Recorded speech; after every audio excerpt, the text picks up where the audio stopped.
Our next inductee is a guy that I would classify as being a great character. I had a chance to work with him at Carroll for 1 year. He was a member of Mike Van Die's football staff, and he did such a great job relating to the student athletes, and they just loved him when he was coaching there. And we all know him by Rocky Cleaver, but I have to say that his real name, and he's probably going to kill me for this, is Victor. So we have Victor Rocky Cleaver with us tonight. Rocky was a great student athlete in Alaska. After moving there from Oregon, he was recruited as a quarterback to both the University of Montana and to Montana State, and chose to play for the Grizzlies. And it was a great deal for their fortunes because he helped turn things around at the University of Montana. And he ended up splitting time as a tailback and a quarterback. He rushed for 2,228 yards, rushing the football at the University of Montana. He's in the Grizzly Hall of Fame.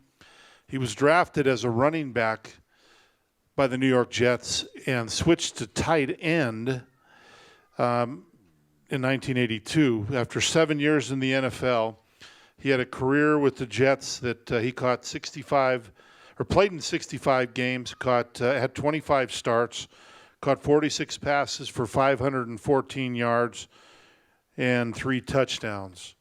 Just a great career, a guy that would do anything for a team. Along with special teams, he did a great job with that. He's reunited tonight with a former teammate, Guy Bingham. He resides in, as I said to him last night, New Jersey. And we're happy to have him here. He's a great person. We'll have him come up as we take a look at our screen, and Victor Rocky Cleaver.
Ladies and gentlemen, please welcome for induction into the Montana NFL Hall of Fame, a good friend of all of ours. We're happy he's back from New Jersey, Mr. Rocky Cleaver. Thanks, man. Thank you. Congrats. You look good in that blazer, too. Thanks. Thank you very much. I'm just glad he didn't tell the real story about the Rocky thing. My mom named me after my great-grandfather, Victor, and her brother, Kenneth, but she liked the name Rock, after Rock Hudson. You guys are all the right age to know about Rock Hudson.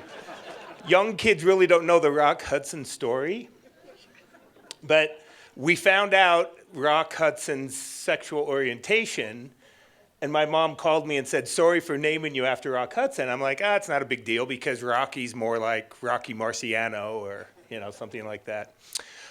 But, we do have to thank Jeff Murray here, too. Let's give him a big hand. This is his place. He put on just a great meal and a great...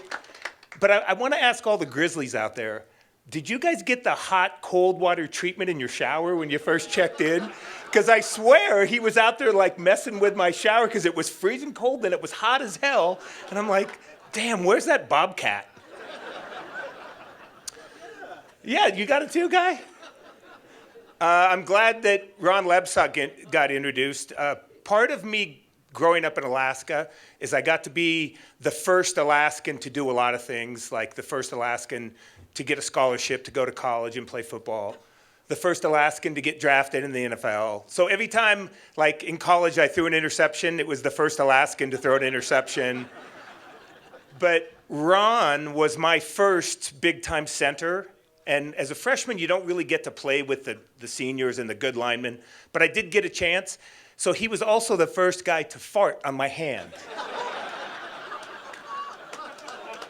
And then he yelled at me because I was kind of like, wait, he's just like, get back underneath center. I'm like, okay, bro. You know, it's like, he's a very imposing figure. He still is. We went to breakfast and he scared me at breakfast. So then I went from Ron, and I don't know how many of you know Ron, but he's in great shape. He's very well put together. So his ass is very hard. So when you put your hands there, it's kind of like two bricks, you know? So then I went to Guy Bingham, and he's got a much more comfortable ass. And I spent a long time with Guy. I probably had my hands in Guy's ass longer than my marriage lasted. And it was more fun, too, I think. Yeah. And he was nicer.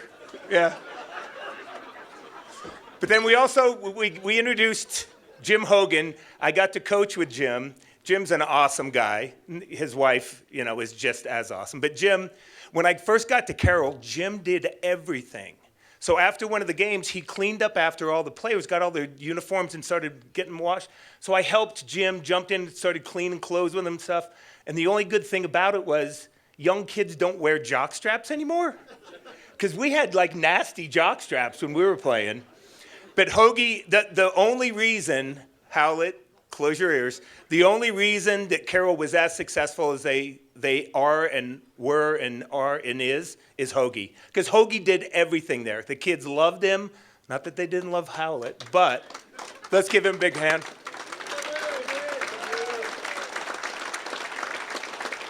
And I will try not to run over. Now, it was cool Terry Dillon was awarded with this because Wayne Harper was my roommate, and we shared and had 4 years of Terry Dillon awards. And that was a pretty cool award. So amongst sharing other things, we found out tonight that we kind of shared the same girlfriends through college. The most upsetting thing is I got them after him. And I don't really want to wait for his wife to kick him to the curb for me to have another girlfriend. And then also Bill Dolan's at the table. Bill Dolan was a great teammate. He and I would still throw footballs to him, and I don't throw that great of a football. I mean, it's a nice spiral, it goes hard, but it doesn't go at the right target all the time. But every time I threw a bad ball to Billy, he would dive for it and try to catch it, and he'd always blame it on himself. You know, he's like, oh, I'm sorry, oh, God, that was a great ball. I'm sorry, I should have caught that. I'm like, Billy, there's no way you could have caught it. So, Guy mentioned Naseby Reinhardt.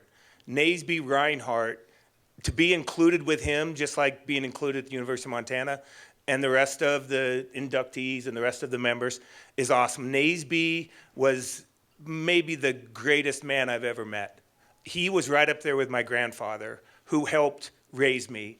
But getting to Montana and the group of guys, the teammates that we had, and having Naseby in the training room to where it's just like you could go in there and feel like there was somebody on your side. It was like a father figure. And I remember one time Naseby was trying to work on a thigh bruise I had, and I rubbed his shoulders for him, and he was like 60 years old, and he was built. He was an amazing man. Oh, Hoagie, what? You're making 60 sound old. Oh, yeah, that's right.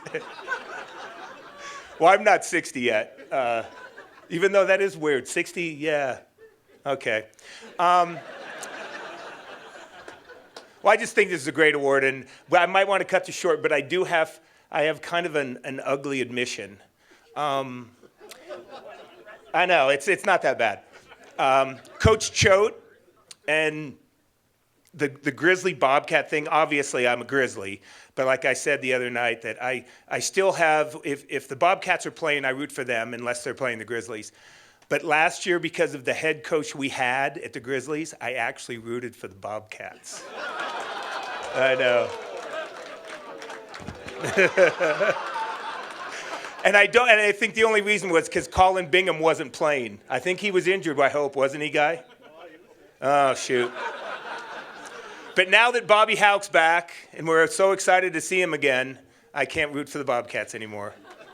But I really appreciate this, and thanks for the great honor, and we'll see you the rest of the night.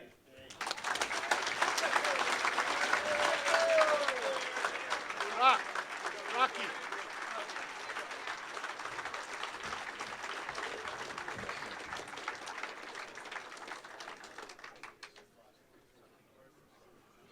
I'm going to go out on the limb and say that Rocky is one of a kind. What a great person. It was fun to listen to Rocky tonight, and it's nice to have him back from New Jersey.